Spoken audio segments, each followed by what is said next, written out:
আজকের গল্প red cross. আমাদের বাজারে রেড ক্রিসেন্ট সোসাইটির একটি ছোট্ট কমিউনিটি সেবা কেন্দ্র আছে, যাকে আমরা রেড ক্রস বলে ডাকতাম। সেখানে দুই মহিলা মিডওয়াইফ ছিল, যারা রোগীদের দেখাশোনা করত। এদের মধ্যে একজনকে দেখতে আমার কাছে কেমন যেন অদ্ভুত টাইপের লাগতো। ওনার হাসিটা খুবই বিশ্রী, বড় বড় দাঁত বের করে হাসতো, আবার কথাও বলতো খুব জোরে জোরে। আমি ওনাকে দেখলেই এড়িয়ে চলতাম। ওনারা আবার প্রায়ই আমাদের বাসায় আসতো। একদিন রাতে ওনারা দুইজন আমাদের বাড়িতে আসলো। মায়ের কাছে বলছে, আপা পূর্ণিমা তো, তাই চলে আসলাম। মায়ের সাথে তুমুল গল্প জুড়ে দিল। রাত 12টার দিকে মা আমাকে ডেকে বলল, ওনারা তো যাবেন না, তুমি গিয়ে রাতে রেড ক্রসে থেকে যাও, সাথে কাউকে নিয়ে যেও। সেদিন আবার বাবা বাসায় ছিল না। আমি আবার রেড ক্রসে যেতে ভয় পেতাম। প্রায়ই শুনতাম ওই জায়গায় অমুক রুগী মারা গেছে, তমুক রুগী প্রহর গুনছে। আবার রুগীদের মৃত্যু আর্তনাদও আমাকে ওই জায়গা থেকে দূরে রাখতো। তবুও আমি মাকে না বলতে পারিনি। একটা টর্চ লাইট নিয়ে বাজারে এসে আমার সাথে থাকার মতন কাউকে খুঁজছি, কিন্তু কাউকে দেখতে পেলাম না। তাই একলা একলাই চলে গেলাম রেড ক্রসে। তখন আমাদের এলাকায় বিদ্যুৎ যায়নি, জেনারেটারই ভরসা। সেটাও আবার রাত 10টার পর বন্ধ হয়ে যায়। বিছানাটা সুন্দর করে ঝেড়ে পরিষ্কার করার জন্য একটা মোমবাতি জ্বালালাম। বিছানাটা ঝড়ে যাব দেখি বিছানায় একগুচ্ছ কালো চুল পড়ে আছে। ভাবলাম ওনাদেরই কারো হবে মেকিং চুল।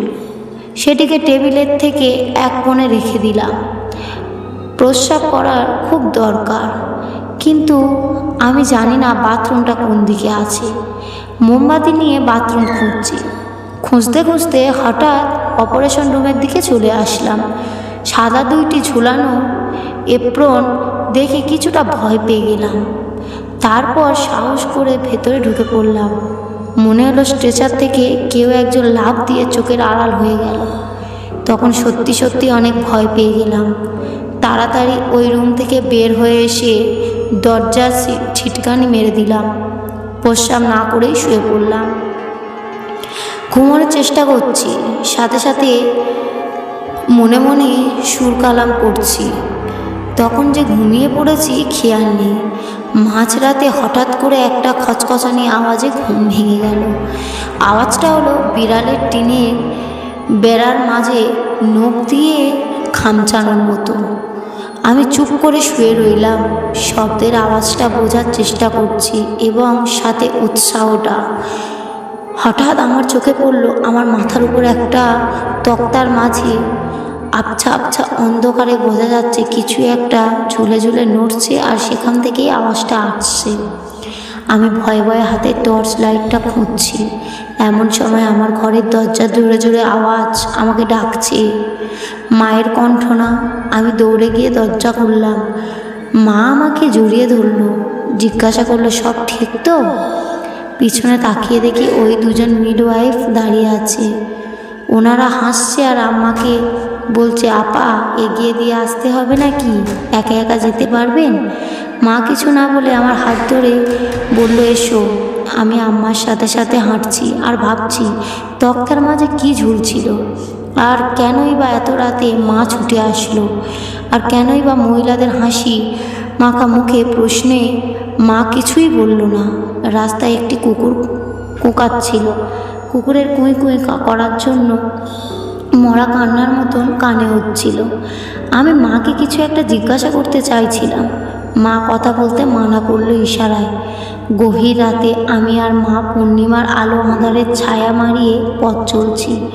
বাসায় এসে মাকে আমায় গোসল করালো, কিছু আয়াত পড়িয়ে ঘুমিয়ে পড়ল। পরের দিন সকালে মা গত রাতে সব কিছু খুলে বললাম। তারপর মা আমাকে যা বলল তা ছিল একই রকম। গতকাল রাতে ওই দুজন মিডওয়াইফদের মাঝে এক দাঁতওয়ালা মিডওয়াইফ মাকে বলল উনি একদিন একা একা রেড ক্রসে এসেছিল। কারণ পাশের মহিলাটি ওই সময় ছিল না। সেদিন গভীর রাতে একটা খচখচানির শব্দে ঘুম থেকে জেগে উঠে অন্ধকারে কিছু দেখতে না পেয়ে হারকিন জ্বালল। শব্দটা ক্রমাগত কানে আছে, হাতুড়ি মারার আওয়াজের মতো লাগছে। হঠাৎ করে উপর থেকে একগুচ্ছ চুল ওনার বিছানার উপর পড়তেই উনি ওপরের দিকে তাকালেন। দেখে ঘরের মাঝে একটি তক্তার মাঝে পা ঝুলছে, আর তক্তার উপর থেকেই ওই শব্দটা আসছে।